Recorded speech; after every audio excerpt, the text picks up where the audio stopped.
Hey, welcome back to Tech Tip Tuesday. Today we are going to be talking about some tips to make your tech editing process go smoother. Just some little logistic things that can make that back and forth with your tech editor go a little bit smoother so that you are not losing track of comments or missing things on the PDF. So just as kind of a little bit of point of reference, if you've never worked with a tech editor before, typically what you're going to do is send them a PDF copy of your pattern. They're going to mark it up and send it back to you with a whole bunch of comments. So here's an example of what a pattern that has a bunch of editing markup on it looks like, right? You can see the little purple carets, which would be like an insert something here, a slash or a line through, which would say, hey, remove these words. These are unnecessary, or maybe remove and replace it with this information.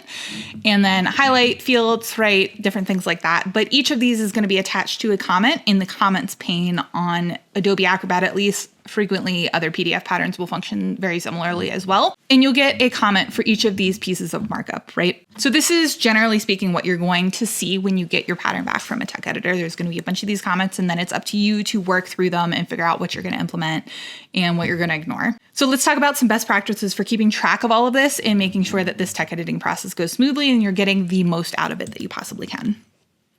So the first thing is to make sure that your PDF is saved as text rather than images. What I mean by that is that when you basically take it out of whatever publishing software you're working in, whether that's Affinity Publisher, InDesign, Word, whatever you happen to be using, sometimes you can set the settings on those kind of export save functions to basically make it a picture so that it's unreadable and unchangeable by any kind of PDF editing software. That's good if you're trying to maintain your copyright, right? Make it as difficult for people as possible to scrape pieces out of your pattern and combine it with their own pattern, or take your copyright markings off your pattern so that they can basically sell it without it giving any attribution to you, which would be obviously a violation of copyright. But when you're sending it to a tech editor, right, they're going to use all of these markup tools. And to be able to use those, they need to be able to read all of the text and images as exactly that. If it comes out as an image, you basically end up drawing all over the thing, and a lot of these commenting tools don't work, which then makes it more difficult to understand what they're trying to tell you. So when you're sending it to a tech editor, make sure that that function is turned off, right? Don't save this as images. Make sure that it is editable by a PDF software so that all of these tools are available to them.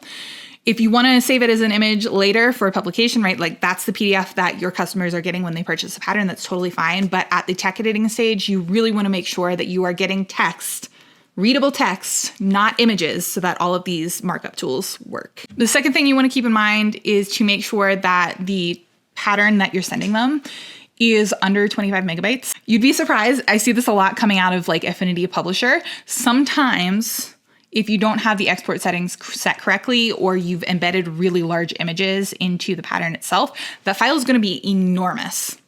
And that makes it difficult to email, right? Typically, you'll have to upload it to like Google Drive or something like that and send it that way, which can lead to issues with permissions and all of these other things that are just a pain in the butt to deal with. But once you get past those images, if you can even get it sent to your tech editor, they're then going to have to open this in a PDF reader and make markup on it. And then when the file size is this big, frequently it's going to crash. And I've had this happen multiple times as a tech editor, and it's really, really frustrating, to the point where this is one of the things that I check when I take patterns in for tech editing. Before I even accept them, I'm going to look at this and make sure that it works. Otherwise, I'm going to fire it back, because the last thing that I want as a tech editor is to be halfway through editing a pattern and my software crashes and I lose all of my comments and I have to start over, because that is a massive time sink for me. I obviously don't charge my clients if that happens, because that's on me. It happened on my computer. But now I've got to spend all of that time re-editing the pattern, essentially, because I've lost all of that information because it didn't get saved before the software crashed. So make sure when you are sending files to your tech editor, you have done everything you possibly can to minimize that file size and get it down to at least under 25 megabytes. This is going to be important later on anyways, because there are usually file size limits for most of these shop platforms. Etsy for sure, but also Wix, Shopify, right? There are limits to the sizes of files that you can sell as digital products. And so you're going to have to do something to minimize it anyways. So that's just a really good check before you send a pattern to a tech editor. The next thing here is to utilize some of these PDF markup tools in order to keep track of the comments that you have. So if your editor has made comments with markup language, frequently you will have a comments pane that will show you all of the individual comments, and you can click on those and that'll highlight it in the main document. But in Adobe Acrobat, at least, there is a checklist feature on top of this where you can basically say, hey, yeah, I've addressed this one, it's resolved, right? That way you're not deleting it, because often you don't necessarily want to be deleting comments as you go. You lose that information, and sometimes it's helpful to kind of get context, especially if you're implementing these edits over time, because you only have 5 minutes here and a half an hour there, right? So using these checklist features are really helpful because you can get yourself a visual indicator that, hey, this comment's resolved, I've already implemented all the changes, and the ones that are not checked are the ones I still need to address, even if you're coming back to it 2 or 3 months later. The last thing you want to do is have your tech editor go through this, make a whole bunch of markup, and then lose track of what you've edited and miss a bunch of their comments, send it back to them, and they have to make those exact same comments over again because you didn't remember to implement the changes.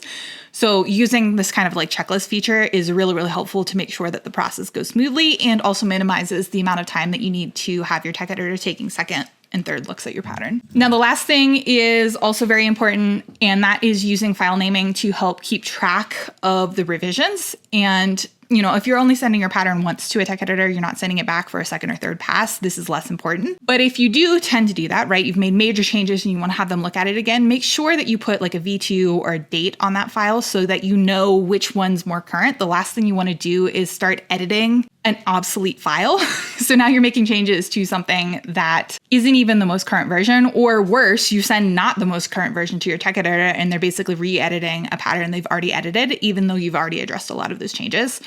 So typically when I receive patterns in from clients, I will do that. I will put like a V1, V2 after the end of their pattern if it's not there already, just because I don't ever want to be in that situation where I've accidentally edited the wrong version. But you can save yourself a lot of heartache as well before you send it to your tech editor to just put a suffix or something on the end of that file. Like I said, V1, V2, a date, something along those lines. It doesn't need to be anything complex, but just something to instantly tell you what is the most current version of that file so that there's no ambiguity at all. Alrighty, that's all I've got today. I hope you found this video helpful. If you did, make sure you like and subscribe, and I will see you back here next week for another episode of Tech Tip Tuesday.